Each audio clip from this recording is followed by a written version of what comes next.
Hi everyone, welcome back. So, recently both JP Buffett and Uncle Luke from Luke's Points and Miles have put out 2024 prediction videos. And Luke put out a challenge to content creators to come up with their own predictions for 2024. So, in this video, I'll be answering that call. And let's jump in with 5 predictions for 2024. Each one, I wouldn't say is crazier than the next, but each one pertaining to at least one of the major issuers. So, number 1, Wells Fargo enters the travel game in a big way and becomes the it issuer here on YouTube. So, if you've seen credit card videos for wider audiences, smaller audiences, everybody talks about Chase trifecta, the Citi trifecta, the American Express trifecta, all of these different combination of cards, the Capital One dual card setup, and it's really to help you maximize your points. I think Wells Fargo, when they enter the game next year, is going to do so with a 3-card setup of their own, just in the autograph lineup. Now, I don't know if they're going to do a 1 autograph higher tier card rule, so you only get 2 autographs, but they're going to have a setup that'll have the Wells Fargo Active Cash at 2% cash back on all purchases. That's going to be a flat 2% card. You can move your cash back over to points in the Wells Fargo reward system. It wouldn't make sense to get rid of that. Then you're going to see the Wells Fargo autograph card, multiple 3 times categories. If you just use that for redeeming travel, it'll probably just be at 1 cent per point when doing travel in the travel portal. And then there'll be the Wells Fargo autograph journey, which has been confirmed, and the rumored Wells Fargo autograph beyond card. Now, the journey and the beyond will let you redeem in the Wells Fargo portal at a higher rate. And then the beyond, I think, is going to try and become the new it card with luxury travel credit cards. I think you're going to see that card with global entry, TSA pre-check, lounge access. I don't know if Wells might try to set up a deal where you can access any of the other issuers' lounges, or they try to start setting up their own lounges by 2025, 2026. We'll have to see. But they're going to enter the travel game in a big way and become the new it card issuer amongst credit card YouTubers. I can't wait.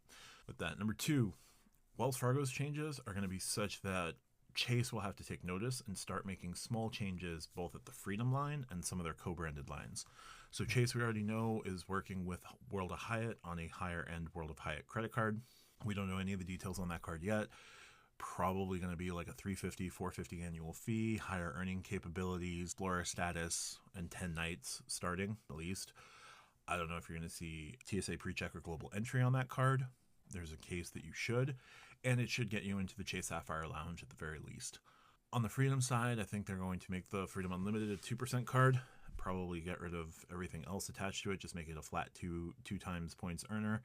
And then I have a feeling Chase will start putting in mobile wallet.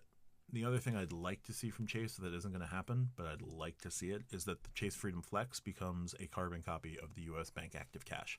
They give you your categories, you pick your categories every quarter, and spend up to, let's keep the same Freedom Flex, $1,500 a quarter. This way, Chase doesn't change the rules too drastically, but you finally get the flexibility that card should give you. I think there'll be smaller changes on the Sapphire Preferred and Sapphire Reserve, but those I don't see necessarily rolling out in 2024, maybe 2025, though the Preferred sooner than later. And the Reserve, really it just needs 2 tweaks. Hotel status, and a mobile wallet category. 2 times mobile wallet category on the Chase Sapphire Reserve would make the Chase Sapphire Reserve my go-to credit card for everything. It would be my everything card. It doesn't do groceries, but I get 2 times back. It doesn't do gas, but I get 2 times back. So we'll see there. But Chase is going to start making small changes to start offsetting what Wells is going to be doing. Let's go in with number 3. American Express finally gets rid of Popup Jail, but does so at the expense of your sanity. So American Express, I think, has recently introduced this new variable points tool where it will tell you can earn up to a certain number of points, or between a certain number of points, or no fewer than a certain number of points. I think that's going to become the new sign-up vehicle for American Express, and they're going to let folks pick their poison with their sign-up bonus. Now, I don't know if they're going to keep the lifetime language on that, or maybe change it to a 4-year to still slow down churning, but I can definitely see them getting rid of Popup Jail because they're going to tell you how many points you'll get, and it's up to you to accept it. If you're willing to only take 60,000 points on the platinum card, that's on you. That will be their attitude. I think you're going to see this change as they continue to adjust the sort of clientele they're looking at bringing in next year, if they're looking to add more clientele. But we'll just have to see. But I think American Express is going to institute changes that get rid of Popup Jail, so rejoice, but do so at making you question every little application you're going to do with American Express for the charge cards, at the very least. On the co-branded side, I don't necessarily see that happening with the Marriott cards, the Delta cards, or the Hilton cards, but definitely on the green, gold, platinum, you're going to see them move to that variable model. And if it's successful on those cards, then they'll bring it over to the Delta cards probably first, and then Marriott cards, and then the Hilton cards probably. But I'm going to put that out there. I also think lifetime language may change to 4 years, because now they're going to pump some brakes on churning just by making it variable. So every 4 years, you could get more, you could get less. And if you don't like what you see from American Express, well, they'll tell you tough. Just wait them out. I do see some changes there from American Express. Next up, number 4, mobile wallet is going to become a much wider category starting in 2024. Now, I don't know who's going to take the plunge, whether it's Wells Fargo, whether it's Chase, whether it's American Express. Hey, a 2% or 2 times back mobile wallet category on the green card makes the green card that much more powerful. Or maybe it's, here's your food at 4 times on the gold card, and we've raised the credit limit. We've raised the annual fee on the gold card, but we also gave you a 2 times mobile wallet category, making the gold card infinitely more valuable. Or maybe they make the platinum the everything card with its 5 times on flights, 5 times on hotels booked through the Amex portal, and 2 times points everywhere else through mobile wallet. You can definitely see mobile wallet being picked up by the companies that are the issuers that are interested in multiple category rewards. So not you, Capital One, because the Venture X is flat two times miles on everything. And then you've got the variables on the Saver One, and they don't care whether you use mobile wallet or you use your physical card. So I think we're going to start seeing mobile wallet become more of a category with the big issuers. And also, I'll throw this out there, tap to pay will become a bonus category as well. Not necessarily an additional one-time points for using tap to pay, but something like 0.5 for every time you tap your card instead of insert your card. Because I think the next step is going to be getting rid of those EMV chips. So I'll go with that. Which brings me to number 5. Luke was very bullish on Citi. I'm not.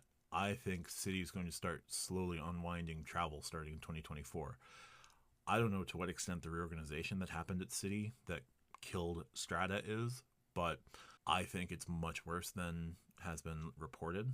And I think the travel element is going to slowly get taken apart in the back half of 2024. They've got their travel portal. They've been putting promotions in the travel portal. We all thought it was gearing up towards Strata, but with Strata potentially gone, and Premier is still a good card. The custom cash is a great card. The double cash is a great card. I don't know how much of an appetite they have left for travel if these reorgs were as bad as they are. Now, I'm taking the doom and gloom. I want to be wrong here because there's more competition. But I will say, I think you're going to start seeing Citi signal that they're going to get out of the transfer partner game. But that's just me. I'll throw one bonus prediction here because I wanted to get this out before. I don't think Wells Fargo is going to be the only bank to signal that they're entering the travel game. I think at least one more bank will come in, whether that's Bank of America getting rid of their preferred reward system on the cashback side, or creating a duality where you can either be preferred rewards or travel. I don't know if it's PNC, who recently launched their own flat 2% card. They have a card that's 4% gas and 3% other categories with like an $8,000 total spend in the year. I think they could announce some cards that will get you miles that you could build in their in a travel portal.